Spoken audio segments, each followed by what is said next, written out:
O misericordioso, Bismillahirrahmanirrahim. Louvado seja Deus, o Senhor do Universo, que a paz e a bênção de Deus estejam com todos. Primeiro, gostaríamos de dar as boas-vindas para os nossos queridos convidados aqui presentes e também saudar todos os seguidores que estão nos assistindo de todos os lugares do Brasil. Dando continuidade aos encontros interreligiosos no Centro Islâmico Imam Mahdi, esse será o terceiro encontro e temos a grande satisfação de contar com a presença de dois queridos convidados para este encontro. Nossa querida irmã Alzineide Pereira de Souza, membro do Conselho do Instituto das Franciscanas, muito obrigado pela presença, e também o Frei José Francisco de Cassia, diretor-presidente do Cefraz, Ação Social Franciscana. Muito obrigado pela presença e por aceitar o nosso convite nesse mês que representa, que está consagrado, né, com o nome do nosso querido profeta Jesus e também a Santa Maria, a nossa exemplo de mulher, como mencionamos dentro do Alcorão Sagrado, uma belíssima passagem que diz: e quando os anjos disseram, ó Maria, Alá te anuncia o seu verbo, que é o Jesus, cujo nome será Messias, Jesus, filho de Maria, nobre neste mundo e no outro, e que se encontrará entre os próximos de Deus. A Santa Maria, profeta Jesus, e todos os profetas são os nossos exemplos como muçulmanos, porque todos vieram da mesma fonte. E essa fonte é a fonte divina, onde esse caminho, ele quer o melhor para o ser humano. Ele ilumina a vida de todos nós, e esse diálogo interreligioso, ele existe para que a gente possa conviver, né, de uma forma mais próxima, para que possamos nos conhecer, para que possamos dar uma boa mensagem para as pessoas e que possam conhecer melhor os nossos pensamentos, de todas as mensagens celestiais, que temos bastante coisa em comum, né? E o intuito desses encontros é esse. Não vou falar muito, gostaria de pedir para os convidados ocuparem seus lugares aqui na mesa. Primeiro, a nossa querida irmã Alzineide, por favor. Em seguida, o nosso querido Frei e o nosso Sheik. Por favor, Sheik.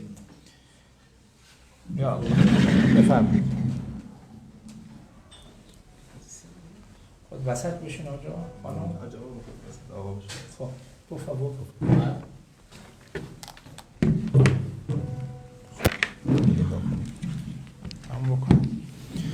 Vamos passar a palavra primeiro para a irmã, para fazer suas considerações, em seguida para o nosso querido Frei e depois, por fim, o Sheik.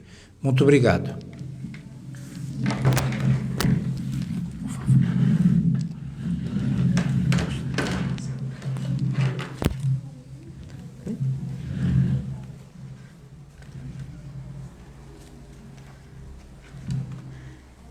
Que a paz do Senhor esteja com todos, franciscanamente, paz e bem a todos que nos acompanham nesse momento.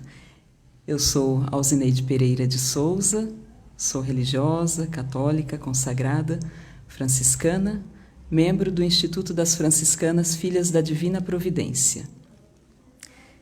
Primeiro, eu quero agradecer ao Senhor pela oportunidade, ao nosso Deus Altíssimo, pela oportunidade e a graça de estar aqui nesse momento de diálogo com outra religião muçulmana tão cara também a nós, franciscanos, né?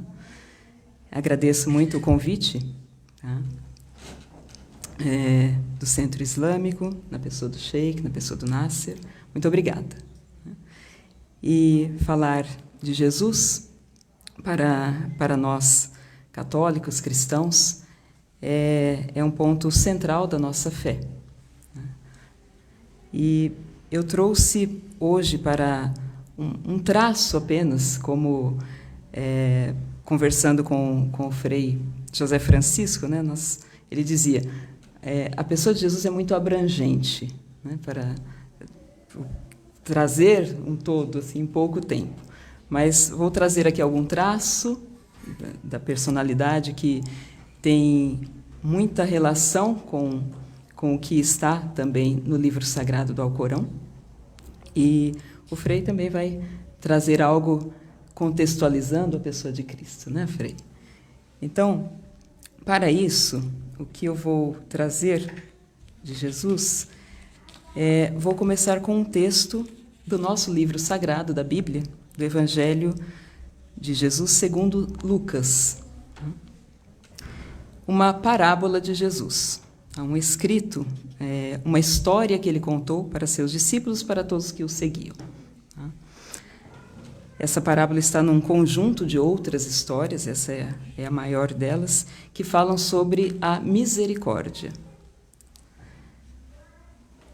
Bem, Jesus diz: um homem tinha 2 filhos. O mais moço disse a seu pai: meu pai, dá-me a parte da herança que me toca. O pai, então, repartiu entre eles os haveres. Poucos dias depois, ajuntando tudo o que lhe pertencia, partiu o filho mais moço para um país muito distante, e lá dissipou a sua fortuna, vivendo dissolutamente. Depois de ter esbanjado tudo, sobreveio àquela região uma grande fome, e ele começou a passar penúria. Foi pôr-se a serviço de um dos habitantes daquela região, que o mandou para os campos guardar os porcos. Desejava ele fartar-se das vagens que os porcos comiam, mas ninguém lhes dava. Entrou então em si e refletiu: quantos empregados há na casa de meu pai que têm pão em abundância, e eu aqui estou a morrer de fome. Vou me levantar e irei a meu pai e lhe direi: meu pai, pequei contra o céu e contra ti. Já não sou digno de ser chamado teu filho. Trata-me como a um dos teus empregados. Levantou-se, pois, e foi ter com seu pai. Estava ainda longe, quando seu pai o viu e, movido de compaixão, correu-lhe ao encontro, o abraçou e o beijou. O filho lhe disse então: meu pai, pequei contra o céu e contra ti. Já não sou digno de ser chamado teu filho. Mas o pai falou aos servos: trazei-me depressa a melhor veste e vestilha, e ponde-lhe um anel no dedo e calçados nos pés. Trazei também um novilho gordo e matai-o, comamos e façamos uma festa. Este meu filho estava morto e reviveu. Tinha se perdido e foi achado. E começaram a festa. O filho mais velho estava no campo. Ao voltar, aproximou-se da casa, ouviu a música e as danças. Chamou um servo e perguntou-lhe o que estava acontecendo.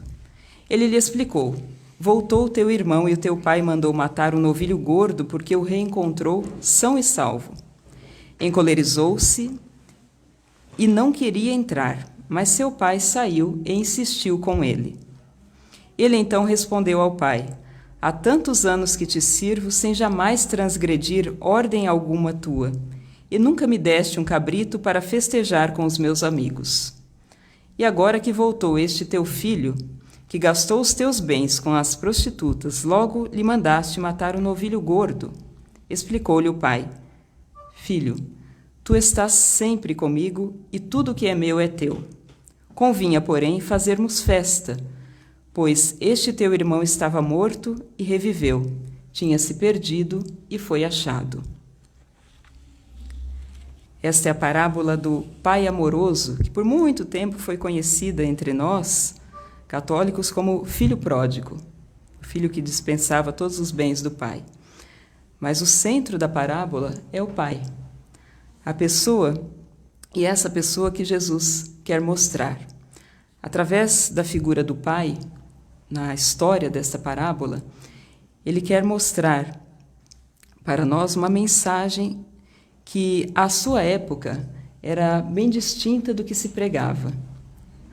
Uma mensagem de que não era somente o cumprir preceitos que levava à salvação, mas algo mais além, que ele demonstrou aqui. O início da parábola, que traz 2 filhos e o pai, alguns dos personagens principais, começa com o filho pedindo ao pai a sua parte na herança. E herança, nós sabemos, quem recebe, nós recebemos uma herança de alguém que já morreu. Eu, particularmente, estou vivendo bem isso. O meu pai faleceu este ano, né, há pouco tempo, está junto de Deus em sua glória, e nós estamos nesses trâmites burocráticos, né, de divisão, de repartir herança, enfim. Então, somente a pessoas que já morreram, que recebem, de pessoas que morreram, se recebe herança. O filho aqui, ao pedir essa herança ao pai, ele está aqui colocando o pai como algo à parte, né? Algo que não lhe tem muito valor, né? Ou seja, aqui ele já desmereceu a família também, foi tudo por terra, né? Mas o pai, atendendo ao seu pedido, lhe dá o que ele pede, lhe dá essa parte na herança. Esse filho pega o que devia, o que o pai lhe deu em dinheiro, vai para locais distantes, gasta com viagens, com comida, com festa, com pessoas que se aproximam, que se diziam amigos, enfim, esbanja esse dinheiro que chegou o tempo, se acabou. O dinheiro acaba. E quando o dinheiro acabou, também a região em que ele estava foi assolada por uma grande fome, como diz o texto. E ele não tinha como se virar, os amigos lhe deram as costas, porque eram amigos do dinheiro que ele tinha, não dele. Então, foi trabalhar cuidando de porcos. Aqui estamos tratando de uma história que é judaica. Os porcos, para os judeus, eram animais impuros. E ele foi se prestou ao serviço impuro para seu povo, mas foi fazê-lo. E, dando-se, caindo em si, lembrou-se de seu pai.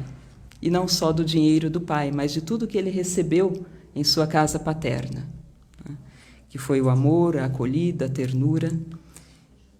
E aí vem esse grande momento em que ele cai em si e diz para si mesmo: pequei contra Deus e contra o meu pai. Eu vou voltar, porque os empregados dele cuidam, têm condições melhores do que as minhas. Ele toma essa decisão e retorna, querendo fazer-se não mais filho, porque ele não se sentia digno de ser filho mais, mas empregado. E, ao retornar, o pai estava à sua espera, porque, imaginando, a gente pensa assim no pai lá na porta, olhando ao longe, e nesse olhar ao longe, que talvez tantas vezes ele tivesse ficado ali esperando, ele vê o filho voltando. Já não o mesmo, e ele já percebe isso de longe, que o seu caminhar é diferente. Ele retorna, e o pai, ao vê-lo, já corre ao seu encontro. Aqui está esse amor, essa misericórdia desse pai. Corre ao seu encontro, coloca-lhe o seu melhor manto, pede que lhe tragam o anel, a sandália, que são símbolos de dignidade da pessoa também, né? E o traz de volta à sua casa. Então, ele não espera sequer o filho chegar. Ouve o seu filho iniciar aquele discurso que ele tinha pensado, né? Quando ele diz: meu pai, pequei contra o céu e contra ti, o pai sequer deixa ele continuar o discurso, que seria a outra parte. Ele diria: eu quero ser como um de seus empregados. O pai não deixa nem que ele fale isso. já o acolhe e o traz de volta para dentro da casa. E lhe ordena aos servos que lhe preparem um novilho gordo, ou seja, que preparem uma grande festa, uma bela e grande festa. E isso é feito. Mas a história tinha 2 filhos. O outro filho, que era o mais velho, na verdade era quem mais tinha direito à herança, estava distante, e ao retornar, vê aquele barulho, se inquieta com aquilo, pergunta o que estava acontecendo. Ao saber que era o filho, aqui na parábola que Jesus conta, ele não trata o irmão nem como irmão, ele fala: aquele seu filho voltou, não o trata nem como irmão, e não quis entrar. Novamente vem a pessoa do pai, que vai até o filho de novo. Então esse filho que não entra, não está numa condição diferente do filho que levou a herança embora. O pai sai, vai ao encontro do filho e lhe diz: filho, tudo que é meu é teu. É preciso nos alegrar. Esse seu irmão estava morto, voltou à vida agora. Vamos nos alegrar. Venha também celebrar e festejar. Essa figura do pai é a figura que Jesus, no seu evangelho, quer trazer da figura de Deus. É a representação do próprio Deus, que é amor, que é misericórdia, que é perdão, que é compaixão. Quando alguém se volta a Ele de todo o coração, Ele vai ao encontro e acolhe. Antes mesmo de nós abrirmos a boca para pedir o perdão, Ele já está com os braços abertos para nos acolher. Esse é o Deus misericordioso, como belamente no Alcorão está misericordiosíssimo. Esse é o Deus de Jesus Cristo. Esse é um grande traço comum e que eu acho belíssimo das nossas 2 escrituras sagradas. Belíssimo. Deus misericórdia, misericordiosíssimo. Esse Deus que Jesus pregou, viveu e seguiu passo a passo, nos trouxe o seu exemplo, para que nós, que hoje seguimos ao mesmo Deus, procurando viver na forma como Jesus viveu, trouxe esses ensinamentos, é o que nos faz que nos mantém hoje, desejando também viver esse amor misericordioso, que é divino, mas que na parábola Deus mostra, é possível. É um aspecto divino que o humano deve viver também, deve procurar viver. Então, esse pequeno traço, é um pequeníssimo traço da pessoa de Jesus, que eu gostaria de deixar aqui hoje. Esse amor, essa misericórdia para com aqueles que se aproximam de Deus com o coração, como nós dizemos, o coração contrito, coração desejoso dessa busca de Deus, dessa busca de perdão, de acolhida, de salvação.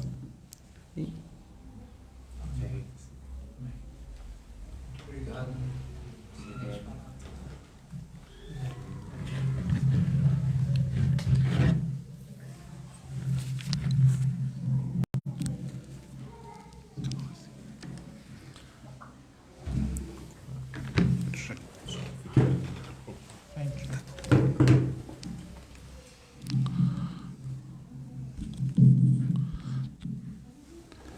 Eu queria aproveitar a oportunidade de saudar a todos vocês que nos acolhem aqui, o Sheik, através do Sheik, o Nasser e toda a comunidade, né? A minha querida irmã, irmã na fé e na vida consagrada, né? E sobretudo no carisma franciscano, e a todos aqueles e aquelas que nos acompanham através das redes, né? Estão nos ouvindo e assistindo nesse momento. Queria manifestar a vocês que é uma grande alegria para nós franciscanos receber esse convite e partilhar um pouco daquilo que cremos e daquilo que sonhamos junto para a humanidade toda, né? Penso que nós temos muitos elementos que convergem, porque nenhum de nós conhece uma fé que pode pregar alguma coisa que leve à destruição do ser humano, à destruição da nossa casa comum que é o planeta e assim por diante. Todos nós temos um grande zelo e eu penso que as religiões são guardiães daquilo que a gente tem de mais profundo, de mais vital, que é a fé, né? Que cada ser humano é portador. A irmã trouxe aqui um traço, como ela disse, um pequeno traço da figura de Jesus, né? Ou da pessoa de Jesus. Penso que a história nos desafia muito para nós que somos cristãos também, né? São muitos os autores que tentaram aproximar, escrever a respeito de Jesus enquanto Jesus histórico, né? Nós temos vários títulos publicados de pesquisas e de autores que tentaram escrever sobre o Jesus histórico, o homem que viveu na Galileia e angariou discípulos e formou comunidades, e as notícias que nós temos, que foi perseguido e foi violentamente assassinado, né? Temos outros autores que se aventuram a escrever sobre Jesus, enquanto o Jesus, e até os títulos do livro, é o Jesus da fé, né? O Jesus que fundamenta toda a fé cristã e toda a nossa vida, né? Enquanto religiosos. Penso que isso é um outro caminho de abordagem dos evangelhos, né? Agora, na nossa caminhada, nos nossos estudos, né? Porque é claro que a fé, a adesão ao seguimento a Jesus, e penso que também os nossos irmãos, quando aderem, abraçam ao Corão como uma orientação de vida, e assim, se eu fizer algum pecado, o senhor depois me corrija, por favor, tá, gente? Quando qualquer um de nós abraçamos esse projeto de vida que Jesus apresenta, ou o Corão apresenta, é claro que existem níveis, né? Existe a fé pura, simples, singela das pessoas que abraçam e seguem isso de forma muito simples, com o cotidiano do dia a dia, e existem as pessoas que vão se dedicar, estudar, pesquisar, aprofundar e tornar-se mestres nossos, né? Então, dentro desse contexto da busca do conhecimento de quem seria Jesus, né? Como eu disse, há caminhos que vai entendendo que vai buscar o Jesus histórico, outros vão buscar o Jesus da fé, aquele Jesus que está dentro da concepção religiosa, né? E nós temos as leituras dos textos são bastante diversificadas, até porque não podemos negar, por exemplo, que nós cristãos somos bastante divididos, né? Porque há muitas formas de ler e interpretar, assim como Francisco de Assis também é um sujeito muito diversificado, porque nós franciscanos, no Brasil, nós somos 50 instituições franciscanas. E por que não somos uma só? Porque existe pelo menos 50 jeitos de ler e encarnar os ideais franciscanos, né? Então, não dá para reduzir isso numa única peça, num único jeito. Agora, por outro lado, os evangelhos, que são o centro daquilo que nós recebemos de Jesus, penso que eles trazem, são 4 livros que têm 4 abordagens que não são divergentes, mas não são cópias literais, né? São formas de abordar ou de apresentar Jesus diferente, né? A preocupação do livro de Marcos é uma, Lucas é outra, Mateus é outro e João é outro. Então são 4 formas de apresentar Jesus, porque todos esses textos, eu desconheço o Alcorão, desculpa a minha ignorância, e depois vocês me perdoem sobre isso também, né? Porque eu não estou dando conta nem de conhecer direito a minha fé, e se eu me aventurar na do outro, aí eu estou perdido, né? Eu vou falar besteira.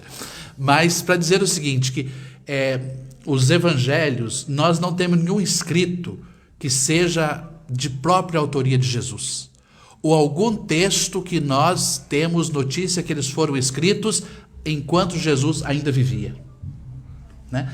Todos os textos acerca de Jesus, os 4 evangelhos, foram escritos depois da morte de Jesus. Os seus discípulos e as comunidades que foram formadas pelo trabalho, pelo profetismo, por todo o trabalho de Jesus, essas comunidades sentiram a necessidade de escrever, porque o tempo vai passando e esses feitos, esses acontecimentos, esses ensinamentos podem se perder. Então as comunidades começam a escrever, né? Então cada texto do Evangelho representa uma comunidade diferente, né? E cada comunidade tem uma necessidade diferente. Por exemplo, Marcos já começa a vida de Jesus falando do seu ministério. João Batista foi assassinado, decapitado, e Jesus então começa o seu ministério a partir da morte de João. Já é um Jesus adulto, um Jesus formado e que começa o seu trabalho de profetismo. Se nós vamos em Lucas, a comunidade de Lucas teve necessidade de contar a origem dele. Quem que é esse Jesus? O Jesus é o filho da Maria e do José. O José é o carpinteiro, a Maria lá de Nazaré, aquela coisa toda. Então, já vai contextualizar essa realidade da origem de Jesus, né? Que é uma comunidade que começaram a buscar pesquisar sobre ele. Quem é ele? De onde ele veio? Que família ele tem? Né? Então, já começa a ter essa preocupação. Mais um cadinho adiante, desculpa o meu mineirês, mais um pouco adiante, nós vamos encontrar em Mateus que não basta explicar que ele é filho da Maria e do José. Ele precisa ter uma descendência, ele precisa ter uma origem. Então vamos pesquisar isso. Aí Mateus vai colocar lá toda a genealogia de Jesus, explicando de onde ele vem, que ele é descendente de Davi, que ele vem desde de Moisés, da realeza de Davi, né? Toda essa ascendência da realeza, Jesus tem essa questão, essa preocupação. E João, depois, já é o último texto escrito, já é uma teologia muito mais elaborada e já apresenta Jesus já não como o Messias, o filho da Maria e do José, mas aquele que é o Filho de Deus. Claro que todos eles também concluem que ele é Filho de Deus, mas que ele é o Senhor da história, que ele já existe desde o início e é o Alfa e o Ômega, usando o alfabeto grego, né? Que ele existe do começo, ele está no começo da criação, e ele está até a consumação dos tempos. Então esse Jesus é o Filho de Deus, aquele que é Deus mesmo, que vem ao nosso encontro. Então isso é uma riqueza muito grande e que dá formas de abordagem, de conhecimento, e daí também nós temos a origem de muitas espiritualidades. Muitos homens e mulheres, no decorrer desses 2000 anos da história, leram, interpretaram e encarnaram no seu tempo essa proposta de vida e fizeram disso um marco, abriram um caminho de uma espiritualidade. No nosso caso, por exemplo, que somos franciscanos, quer dizer, existe o jeito franciscano de ler tudo isso, né? De entender essa história. E Francisco de Assis, então, tem uma forma de leitura para nós, né? E que Francisco, ao ler tudo isso, vai reconhecer, né, no irmão muçulmano, lá na região e agora eu não vou saber falar os nomes, porque é nome árabe e eu sou péssimo para guardar isso, mas vai no Egito, né, encontrar com um sultão e vai fazer toda uma ponte de diálogo, enquanto o mundo cristão se armava e tinha as cruzadas e toda a história que vocês já sabem, melhor que eu, que não preciso explicar aqui, né? Então, Francisco inverte tudo isso. Mas nesse contexto todo, eu queria destacar, por exemplo, que para nós cristãos, eu queria partir do texto de Mateus 17, né, que é o texto da transfiguração. Diz que porque Jesus tinha algumas formas pedagógicas de organizar o discipulado. A gente diz assim, ele tinha 3 discípulos, depois ele tinha os 12, depois ele tinha os 72 e depois ele tinha o povo, a multidão, né? Então, para cada grupo ele tinha um jeito pedagógico de trabalhar, né, formar os seus discípulos. E ele pegou Pedro, Tiago e João e subiu a montanha para rezar. E aí tem toda a narrativa da transfiguração. Jesus se transfigurou. E naquele momento da transfiguração, os discípulos que estavam com ele viram ele dialogando com 3, ele mais 2 pessoas importantes, né? Que é Moisés, Elias e Jesus. Esse trio fazia um diálogo. Os discípulos ficaram encantados com aquilo. Passada a transfiguração, Jesus fala que desceu do monte, falou para eles, olha, não conte isso nada a ninguém por enquanto, vamos esperar as coisas acontecer. Qual a interpretação, como nós entendemos isso? Que Para nós, Moisés, né? E aí nesse ponto eu penso que eu não conheço, mas eu sei que a matriz de vocês também vem lá da lei mosaica, de Moisés, de Abraão e de tudo isso. Nós temos uma origem comum na tradição da fé, né? Então, para nós, Moisés representa o decálogo, a lei, né? Elias representa as profecias, os profetas, e tem como base a justiça. Inclusive, os próprios evangelhos, os primeiros discípulos também chamaram Jesus de profeta. Vocês falam Jesus de profeta, eu me lembro porque quando nós olhamos nos próprios textos do evangelho, eles também vão chamar Jesus de profeta e vão identificar que o ensinamento de Jesus é a prática da justiça, né? E depois nós temos, então, o próprio Jesus, que para nós sintetiza a questão do amor, né? Que é o mandamento do amor, que está em no João 13:36, vai dizer assim: se vocês amarem uns aos outros assim como eu vos ensinei, nisto vocês serão reconhecidos como meus discípulos. Então, os discípulos de Jesus não podem ser reconhecidos por outra coisa.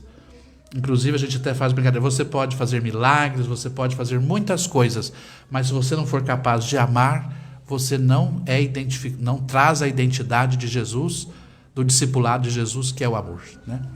Então, nesse sentido, não se trata, e o próprio Jesus vai dizer em outra passagem do Evangelho, que não se trata de abolir a lei, mas de dar pleno cumprimento. Ou seja, essa parábola que a irmã relatou, ela é uma das formas concretas que Jesus achou, que ele sempre narrava os seus ensinamentos em parábolas, uma das formas concretas que ele achou de transmitir como é que esse amor se manifesta, concretamente, né? E aí, depois o apóstolo Paulo vai ler tudo isso e vai desenvolver toda a teologia que está na carta de Coríntios 13, por exemplo, né?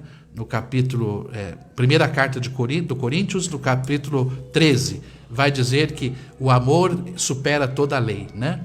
Eu posso fazer tudo, mas se eu não tenho amor, de nada adianta. Então significa o quê? Que nós cristãos ou discípulos de Jesus não deveríamos ser, que é o embate de Jesus com o templo no tempo dele, nós não deveríamos ser meros seguidores da doutrina, mas a gente tinha que superar isso.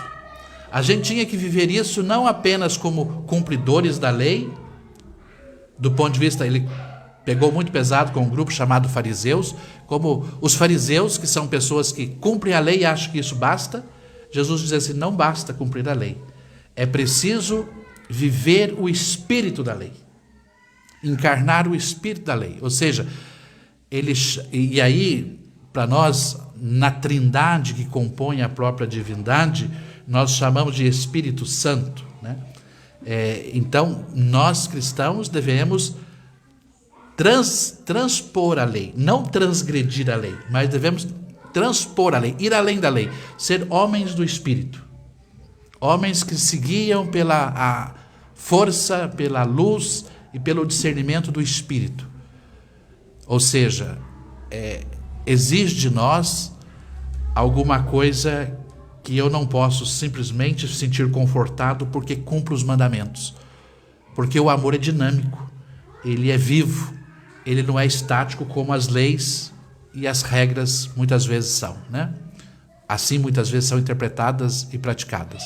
Então esse é um pouco do contexto que talvez eu pudesse falar dos traços de Jesus. Quer dizer,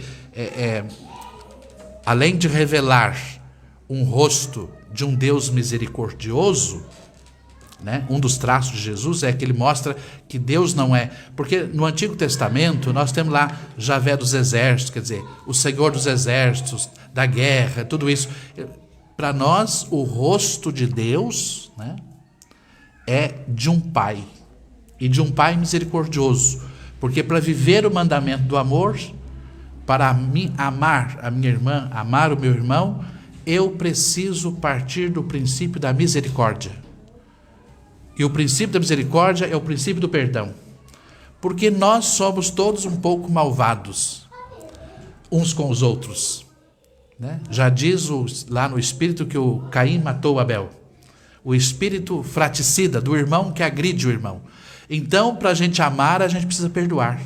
Porque se eu não perdoo, eu não sou capaz de aproximar. Nós temos motivos, nós damos motivos uns aos outros para que todos os dias nós sejamos inimigos uns dos outros.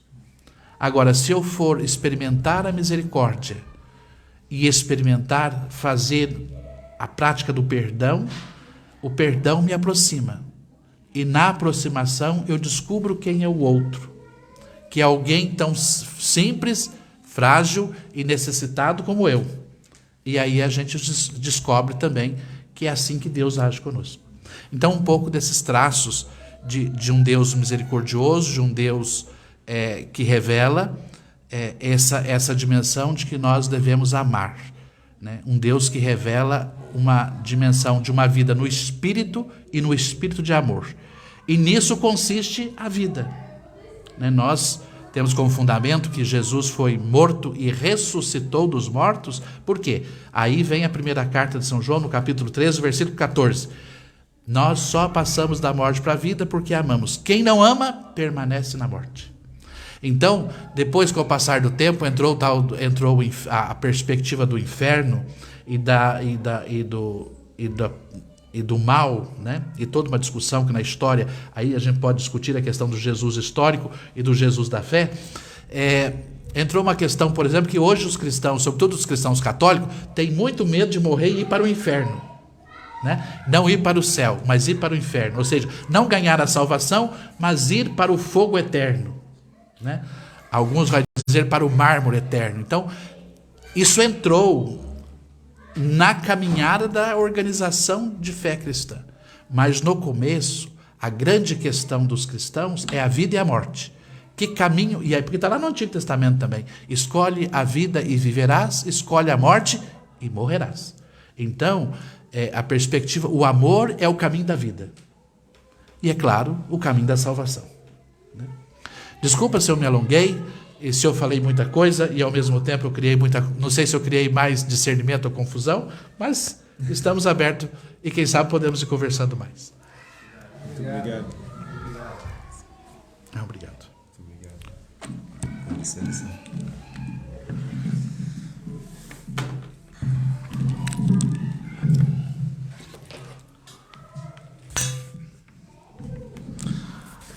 Tudo bem? Assalamu alaikum a todos. Essa frase que os muçulmanos utilizam bastante, Assalamu alaikum, é uma súplica. Que a paz de Deus esteja para você. E na resposta seria também mais uma súplica. A paz de Deus esteja para você também. Assalamu alaikum, alaikum assalam. Então, eu fiz uma súplica por todos. Sejam todos bem-vindos. Em primeiro lugar, eu gostaria de agradecer. Queridos, aceitaram o nosso convite. Eu sei que vocês têm tempo bem apertado nesses dias, no fim do ano, onde, sem dúvida, vocês recebem muitas visitas, não sei, muitas programações na igreja de vocês. Muito obrigado. Sobre profeta Jesus Cristo, mensageiro de Deus, Jesus Cristo, na religião islâmica, nós temos 124 mil mensageiros, profetas. Aqui não dá para falar muito detalhado sobre todos os pontos islâmicos cristãos. Por exemplo, uma das questões, só para tocar no assunto, no Islã, profeta e mensageiro quase têm o mesmo significado, mas na Bíblia tem um pouco diferente. Profeta é aquele que profetiza, né? Vê o futuro, tem conhecimento invisível, oculto, né? Mas na religião islâmica não é simplesmente isso, é um pouco diferente. Mas, de qualquer forma, Jesus Cristo para nós, esse atributo, esse apelido também existe no Alcorão Sagrado, o Messias, ao Messias, Cristo. Né? também no Alcorão Sagrado existe. Muito interessante, no Alcorão Sagrado, Deus menciona Allah, menciona 25 vezes, mais de 25 vezes, o nome do profeta Jesus Cristo. A gente tinha um outro encontro interreligioso, só que falar sobre Santa Maria, né? Padre Fadulo deixou uma palavra bem linda sobre nossa querida Maria. Maria, lá naquele encontro interreligioso, eu falei, Maria é a única mulher mencionada pelo nome. Tem um capítulo inteiro só para Maria, sobre a família de Imran, o pai de Maria. Uma família abençoada. Dessa família nós temos Zacarias, João Batista. João, esse título de Batista, João Batista, não existe no Islã. Eu sempre quero pesquisar, mas eu esqueço. Será que acha nas referências islâmicas esse título que tem na Bíblia sobre João Batista? Nós temos João, filho de Zacarias. Esse Batista não encontrei. Eu preciso pesquisar nas referências islâmicas. Mas Jesus Cristo é um dos maiores profetas, um dos maiores mensageiros de Deus, junto com o profeta Moisés, Abraão, Noé e o profeta Muhammad. Que a paz de Deus esteja com todos eles. Sobre a questão do amor, na religião islâmica, nós temos uma palavra do profeta Muhammad. É muito profunda essa palavra. Uma vez, mensageiro de Deus, profeta Muhammad, que a paz de Deus esteja com ele e sua família purificada, ele falou assim: "Hal ad-din illa al-hubb wal-bughd fillah." Será que a religião de Deus é algo além do amor e do ódio por Deus? A religião de Deus vem te ensinar a amar aquele que merece esse amor. Quem merece esse amor? Os amigos de Deus. Aqueles que têm contato, têm conexão espiritual com Deus, merecem nosso amor. Mas aqueles que cortaram isso, aqueles que transgrediram, aqueles que semearam a corrupção na terra, não merecem nosso amor. Então, o profeta Muhammad quer resumir toda a sua religião em duas frases: o amor por Deus, ódio por Deus. Você não pode amar aquele que Deus não ama. Você somente pode amar aquele que Deus ama.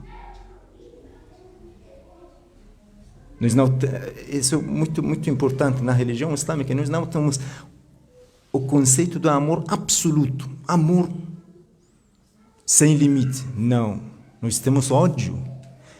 Na religião islâmica nós temos o conceito que te ensina a odiar, não amar. Odiar seria a ausência do amor, seria ódio, né? É bem como frio. Quando não é calor, é frio, né? Então, é um pouco, é por Deus. Esse ponto que o profeta Muhammad deixa muito importante. Por Deus, amar seu amigo por Deus. Amar inimigo de Deus por Deus. Por Deus, tudo por Deus. Essa palavra por Deus na religião islâmica é bem repetida. É bem repetida. Na primeira lição que nós damos para nossos alunos, todos os sábados, às 5 da tarde, nós temos aula de religião islâmica.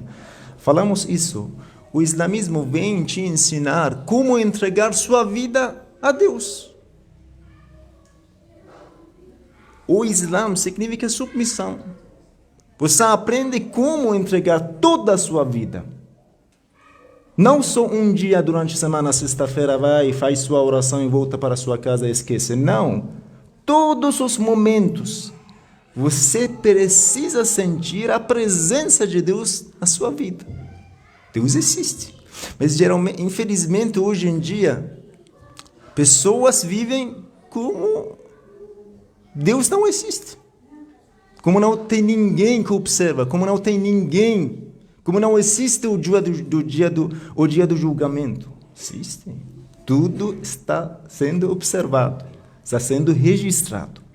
Esse ponto na religião islâmica é muito importante. Mas Jesus Cristo na religião islâmica tem, na verdade, até mesmo temos um livro, as sabedorias do profeta Jesus Cristo, que, graças a Deus, irmão querido, o diretor da publicação do Centro Islâmico do Brasil, irmão querido Nasser Khazraji, que também apresentou nossa programação, nosso encontro, eles publicaram um livro. No fim desse livro tem sabedorias do profeta Jesus Cristo. Então, o muçulmano, quando vê Jesus, não é como o irmão querido falou, Jesus histórico, aquele que veio e já passou o tempo dele, não precisa mais. Tem pessoas que pensam assim, nós já temos tecnologia, ciência, aqueles homens antigos que já, não sei, 2.000 anos, 3.000 anos atrás viveram, nós somos mais avançados que eles. Não.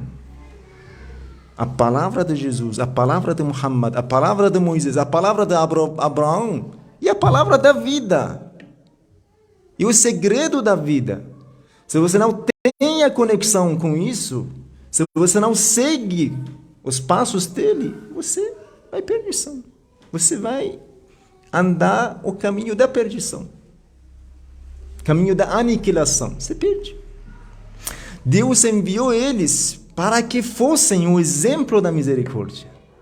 Para que fossem o exemplo do amor. Para que fossem o exemplo da religião de Deus. Porque Deus, a gente sempre, para suplicar, a gente faz isso, né? Como se fosse Deus está no céu. Não. A gente não pode imaginar nenhum lugar que não esteja Deus. Deus está em tudo. Deus abrange.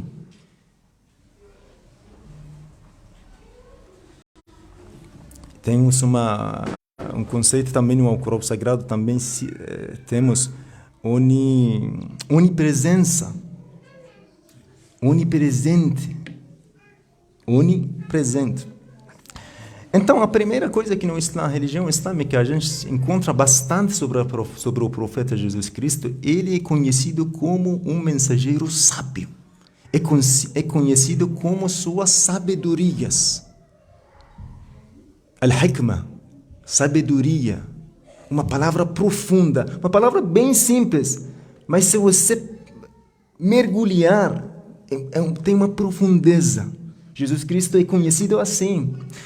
Aqui, irmão, com todo respeito, eu tenho muito contato com padres, com irmãs. A primeira querida aqui, alhamdulillah, nós temos contato e aceita o nosso convite, mas eu não sei se posso utilizar essa palavra, uma crítica, mas pode ser considerada uma opinião também. Querido irmão, eu acho os padres, pastores, têm muito pouco conhecimento sobre a nossa religião. Isso é uma crítica, acho que deve se mudar. Aqui lá na minha biblioteca, no meu quarto, sempre eu tenho a Bíblia. Até mesmo eu achei uma Bíblia muito interessante. O Novo Testamento de linguagem de hoje. Eu estudo. Eu quero aprender o que vocês têm. Por que vocês não tratam do mesmo jeito? Tem muita gente, tem muitas pessoas tem muitos padres, muitos líderes religiosos, não sabem até mesmo os princípios, as coisas bem básicas da nossa religião. Bem básicas da nossa religião. Eu acho que deve se mudar. Isso é um conhecimento, você vai aprender, não quer seguir, você não quer ser muçulmano, mas é um conhecimento, você vai aprender, você vai conhecer. Sem dúvida, a religião islâmica tem muita coisa para aprender. É um oceano de conhecimento, um oceano de sabedoria. E a pessoa do profeta Muhammad, de verdade, aqui cabe falar uma coisa, o profeta Muhammad tem muitas palavras, ele mesmo pode falar. Mas quando quer falar para a sua comunidade muçulmana, fala assim: meu irmão Jesus dizia isso. Qual seria o segredo dessa expressão? Por quê? Muhammad falou isso, tudo bem. Todo mundo aceita. Você é mensageiro de Deus, mensageiro de Allah, considerado para nós o último profeta. Por que precisa mencionar o nome de Jesus? Está falando para o muçulmano, olha, Jesus é teu exemplo. Não esquece ele. Meu irmão Moisés falou isso. Deus me revelou uma tal história do profeta Abraão. Está mostrando para a comunidade islâmica, olha, todos nós somos irmãos. Jesus, Moisés, Abraão, Noé, Adão, todos somos irmãos de uma família. A gente não fala os irmãos de um pai. O Corão Sagrado proíbe que o muçulmano utilize esse termo para Deus. A gente chama Deus Criador, Deus, Senhor, Allah. Mas pai é um pouco pesado. Deus fala claramente no Corão Sagrado, não me chamem como pai. Eu não sou pai de ninguém. Nem Jesus é meu filho, né? Sobre Jesus Cristo eu escrevi um versículo no Corão Sagrado, o versículo número 59, capítulo 3. Deus fala assim: o exemplo de Jesus ante Deus é idêntico ao de Adão, que ele criou do pão, então lhe disse, seja, e foi. Para Deus, Todo-Poderoso, tudo é possível, mas dentro do limite. Uma vez uma pessoa perguntou do Imam Asada, um dos discípulos, não sei, dá para utilizar apóstolos do profeta Muhammad, mas eu evito utilizar essa palavra, sucessores do profeta Muhammad, segundo nossa crença. O profeta teve depois dele 12 sucessores, o 6º sucessor do profeta Muhammad. Uma vez um incrédulo, um pagão, perguntou, se vocês consideram Deus todo-poderoso, será que Deus, seu Deus, pode colocar todo o universo em um ovo? O Imam Asada respondeu, olha, Deus é todo-poderoso, mas dentro do limite. Não dá. Tem uma expressão muito interessante. Será que Deus, se você considera Deus todo-poderoso, Ele pode criar uma pedra que Ele mesmo não consegue levantar? Que isso? Tinha pessoas que pensavam assim, mas sobre a criação do profeta Jesus Cristo sem pai, Deus criou isso. Dentro do limite, se alguém dizer qual seria outro modelo, o profeta Adão. Adão e Eva foram criados por Deus. E Jesus Cristo também foi criado assim. Só que é muito interessante aqui, no outro encontro religioso, a gente falou sobre a pessoa de Maria. Quem é escolhida por Deus para carregar Jesus Cristo? Eu evito utilizar a palavra filho de Deus, não, Jesus Cristo, Messias do povo judeu, é Maria. É considerada a mulher mais purificada da sua época. Então, eu pensei, se eu falar tudo isso, vai prolongar muito, mas, em primeiro lugar, eu tinha escrito os pontos comuns compartilhados entre o povo muçulmano e o povo querido cristão. É muito interessante, o Corão Sagrado está sendo gravado, transmitido, mas temos duas opiniões no Corão Sagrado. Sobre o povo judeu, Deus fala, o povo judeu, a ideia que eles têm é muito longe de vocês. Não quero utilizar a palavra, eles não podem ser irmãos de vocês. Mas o Corão Sagrado tem versículos muito pesados sobre o povo judeu. Muito. Mas sobre o povo cristão não é assim. Deus fala, eles são muito próximos. Vocês têm muitos pontos comuns, compartilhados. E tem um versículo no Corão Sagrado, falou para o profeta Muhammad, Muhammad, se você quer falar com eles, o povo cristão, fala para eles esse versículo. Esse versículo é como uma palavra-chave no Corão Sagrado para nossos encontros interreligiosos. O que a gente fala bem claro sobre o cristianismo, Deus fala assim, eu vou ler a mesma revelação de Deus para abençoar nosso encontro. Bismillahirrahmanirrahim, em nome de Deus, o clemente, o misericordioso. Eu escrevi assim, o versículo mais repetido no Alcorão Sagrado, como nossa irmã falou, misericordiosíssimo, né?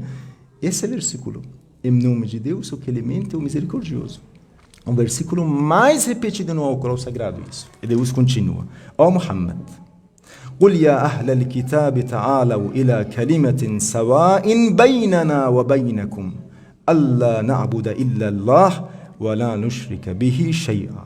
Ó Muhammad, diz-lhes, ó adeptos do livro, ó cristãos, vinde para chegarmos a um termo comum entre nós e vós, a não adorar senão a Deus e não lhe atribuir parceiros. Segundo a visão islâmica, Jesus Cristo evitou a ser chamado de Filho de Deus. Isso é nossa ideia, nossa crença, né? Talvez não é aceito por vocês, mas Jesus Cristo nunca deixou de ser servo de Deus. Até mesmo na Bíblia nós temos algumas passagens que falam, eu não me lembro qual, acho que Lucas fala, Jesus se afastou do povo e fez prostração diante de Deus. Encontrou com Deus. Então, para nós, Jesus Cristo é o símbolo da sabedoria, símbolo da devoção, símbolo da piedade, símbolo de temor a Deus, sentir a presença de Deus em todos os momentos da vida.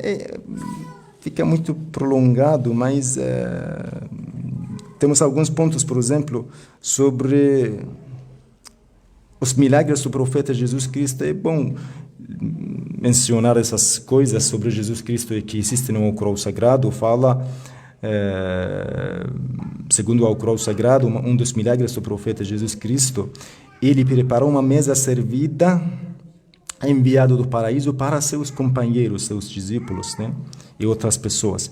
Ele ressuscitava os mortos e curava os cegos, as doenças incuráveis. Existe no Alcorão Sagrado passagem que fala sobre isso. Ele andava em cima da água. Vou finalizar com essa história bem curta.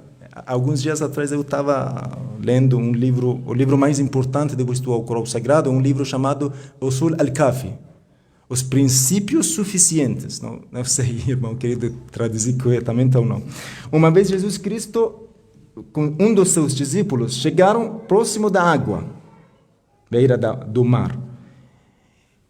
Como relata o Imam As-Sadiq, o sexto sucessor do profeta Muhammad, Jesus falou assim, Bismillah, em nome de Deus. Começou a andar em cima da água. E o seu discípulo falou a mesma coisa e começou a andar em cima da água. Eles andaram pouco. O discípulo do profeta Jesus olhou para Jesus e falou uma coisa no seu coração. Qual a diferença entre eu e Jesus? Jesus, mensageiro de Deus, está andando em cima da água. Eu também. Nós somos iguais. Ele pensou isso e se afogou. E Jesus salvou ele. Falou para ele, você sabe por que aconteceu isso? Orgulho. Uma vez você pensou que é igual a mim. Se arrepende. Peça perdão. É uma bênção, né, falar sobre esses grandiosos homens do amor. Jesus, Muhammad, Moisés, Abraão, Noé e todos os profetas que vieram para nos ensinar como seguirmos o caminho de Deus. O caminho da vida, o caminho do amor. Muito obrigado a todos, queridos irmãos. Sempre sejam bem-vindos para o Centro Islâmico. Muito obrigado. Muito obrigado. Agradeço.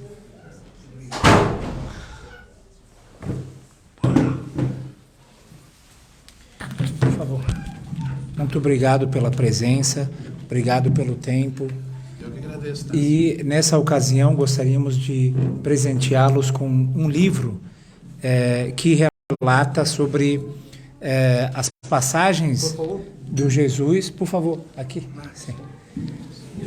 As passagens sobre Jesus Cristo no Alcorão Sagrado e também o livro mais novo que foi lançado pela editora islâmica, que é Islã, seus princípios, práticas, história e guardiões. E essa obra também de um grande sábio que fala sobre todas as passagens sobre o Jesus Cristo no Alcorão Sagrado. O conhecimento o livro é o melhor presente.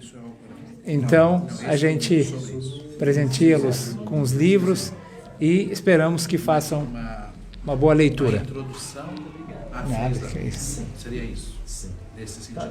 É isso. Princípios, práticas, história. Esse sobre Jesus Cristo no Alcorão. Sim. Eu estou lendo um livro chamado...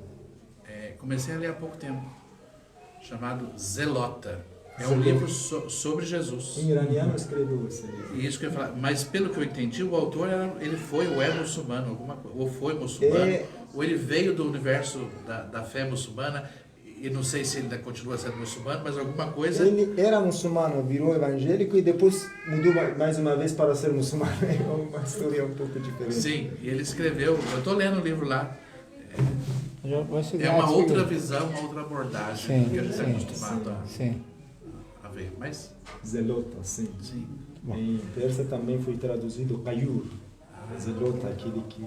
Sim, chama Jesus, o título que ele dá, o Zelota, o que está em português, né? Um guerreiro. Sim. Por favor, irmã, a gente quer tirar uma Muito foto. obrigado. Sim, Pode tirar uma foto. Por favor.